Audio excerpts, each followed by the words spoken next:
నమస్కారం. ఈరోజు రైతు గురించి మాట్లాడుకుందాం. రైతు అనే ఒక వర్డ్ సాధారణంగా మరికొన్ని సంవత్సరాలలో, అంటే మరో 10 సంవత్సరాలు 15 సంవత్సరాలలోపే రైతు అనేవాడు పూర్తిగా అంతరించిపోతున్నాడు. ఎందుకంటే నిజంగా టెక్నాలజీ పర్పస్ ప్రతి ఒక్కరు కూడాను ముందుకెళ్ళడం బట్టి రైతు అనేవాడు పూర్తిగా అంతరించిపోతాడు. పండించే విభాగం అంతరించిపోతుంది. పండించే విభాగం అంతరించిపోతే పరిస్థితి ఏంటో ఒకసారి ఆలోచించండి. రైతుని మనం కాపాడుకోవాలి. రైతు అనే ఒక వర్డ్ని మనం కాపాడుకోకపోతే ఖచ్చితంగా మనం కొన్ని సంవత్సరాల్లోనే చాలా నీచమైన పరిస్థితి మనకు కనిపిస్తుంది. ఎవరి పంట వారే పండించుకుంటారు, కనీసం భోజన మెతుకులు కూడా దొరకని పరిస్థితి అయిపోతుంది. కాబట్టి రైతన్నల్ని మనం ఖచ్చితంగా మనం రక్షించుకోవాలి. రైతే దేశానికి వెన్నెముక, అతడు అలిగితే లేదు మనకు అన్నమిక అనే ఒక వర్డ్ ఖచ్చితంగా గుర్తుపెట్టుకోవాలి. ఈరోజు రైతు బంధు కానీ రైతు భరోసా కానీ రాష్ట్రాలు ఇస్తున్నప్పటికి కూడాను రైతులకు సకాలమైన గిట్టుబాటు ధర దొరకట్లేదు. ఆ గిట్టుబాటు ధర మధ్యవర్తకులు మెయిన్కి చేరేసరికి మధ్యవర్తకులు లాభపడుతున్నాడు, కానీ రైతు అనేవాడు ఎప్పుడు లాభపడట్లా. కాబట్టి ప్రభుత్వం కొనుగోలు చేయాలి. రైతు పండించిన ప్రతి పంటను కూడా ప్రభుత్వం గిట్టుబాటు ధర ఇచ్చి మరీ కొనుగోలు చేయాలి. అలా ఎప్పుడైతే కొనుగోలు చేయడం జరుగుతుందో, ఇప్పుడు మనకి ఆల్రెడీ వ్యవస్థ అవైలబిలిటీ ఉంది, రైతు భరోసా కేంద్రాలు అవైలబిలిటీ ఉన్నాయి. మనకి ఎందుకు అట్లాగా ఓన్లీ ధాన్యం కొనుగోలుకే రైతు భరోసా కేంద్రమా? మనకి చాలా చాలా రకాలుగా మనం యూజ్ చేసుకోవచ్చు, కానీ మనం ఎందుకు అలా యూజ్ చేయట్లేదంటే రాజకీయం, స్వలబ్ధి, పరడబ్బా పరస్పర డబ్బా, మేము గొప్పలం అని చెప్పేసి మా తాతలు ఎప్పుడు నేతలు తాగారు, మా మూతులు వాహనం చూడండి అంటే మాత్రం అది కరెక్ట్ పద్ధతి కాదు. మనమే రాజకీయాల్లోకి వస్తే మాత్రం ఖచ్చితంగా రైతు అనేవాడిని ఖచ్చితంగా మనం నీరు పోసి మరీ బతికించాలి. మొక్కని ఎలాగైతే బతికిస్తామో అట్లా బతికించాలి మనం రైతుని. మరి కొన్ని రోజుల్లో లేదా మరి కొన్ని సంవత్సరాల్లో మనం కానీ రాజకీయాల్లోకి వస్తే ఖచ్చితంగా చెప్తున్నాను, రైతుకు ఎంతవరకు అయితే న్యాయం చేయగలమో, ఒక సోల్జర్స్కి ఎట్లాగైతే మనము గౌరవిస్తామో, ఒక సోల్జర్ని ఎట్లాగైతే మనం గౌరవిస్తామో రైతును కూడా సేమ్ టు సేమ్ అట్లనే గౌరవించాలి.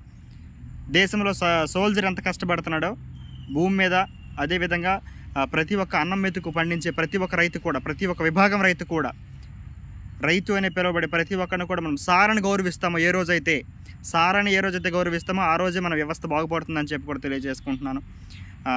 మనం ప్రతి దాంట్లో కూడా ఒరే నీచంగా పిలవడం కానీ, రైతుని మాత్రం రెస్పెక్ట్ఫుల్గా పిలుస్తారు.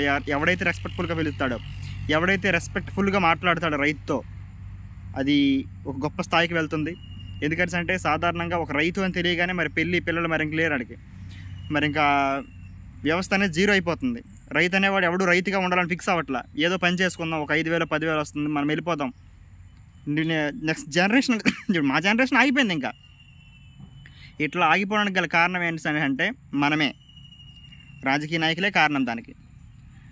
చాలా నీచంగా ప్రవర్తించడం, అర్థమవుతుందా? ఒరే అని పిలవడం, సారని పిలిచే గౌరవం ఖచ్చితంగా మరికొన్ని రోజుల్లో వస్తుంది. మనమే కానీ అధికారంలోకి వస్తే రైతుని సారని పిలిచే కార్యక్రమం శ్రీకాంత్ చుడతానని చెప్పి కూడా తెలియజేసుకుంటూ, ఎంఆర్ఓ ఆఫీసులో కానీ ఎంపీ ఆఫీసులో కానీ ఏ ఆఫీస్కి వెళ్ళినా సరే రైతుకి రైతు కార్డ్స్ అనేవి ఒకటి ప్రవేశపెట్టాలి. రైతు కార్డు ప్రవేశపెట్టిన తర్వాత వెంటనే ఆ రైతన్నలకు వాల్యుబుల్ ఆఫ్ థింకింగ్స్ ఏవైతే ఉన్నాయో గౌరవపదంగా రైతు యంత్రాంగంకి ఇచ్చే వాల్యూస్ అనేవాళ్ళు రైతుకు కూడా మనం ఇవ్వాలి. ఇవ్వగలిగిన రోజే రైతు అనేవాడు బాగుపడతాడు. రైతు బాగుంటేనే రాష్ట్రం బాగుంటుంది, దేశం బాగుంటుంది, ఆర్థిక వ్యవస్థ బాగుంటుందని చెప్పి కూడా తెలియజేసుకుంటూ, రైతులు అనేవాళ్ళు ఎక్కడైనా ఉన్నా, రైతులు ఎవరైనా మీకు కనిపించినా సరే రైతులకి ఒకసారి సెల్యూట్ చేయాల్సిన కోరుకుంటూ, జై జవాన్ అని మరొకసారి, జై కిసాన్ అని కూడా మరొకసారి తెలియజేసుకుంటూ, రాష్ట్ర ఆర్థిక వ్యవస్థ సక్రమంగా ఉండాలంటే రైతు మెయిన్ 48% రైతు బాగుంటేనే మన వ్యవస్థ బాగుంటుంది. నువ్వు తిండి కలిగితే కండ కలదోయ్, కండ కలవాడే మనిషోయ్ అని ఏ విధంగా అయితే మనం చదువుకున్నామో అట్లాగే రైతు తిండి కండ ఉంటేనే నువ్వు దున్నలాగా కానీ దున్నపోతులాగా కానీ ఊరిమే తిరుగుతావు. ఇది గుర్తుపెట్టుకో.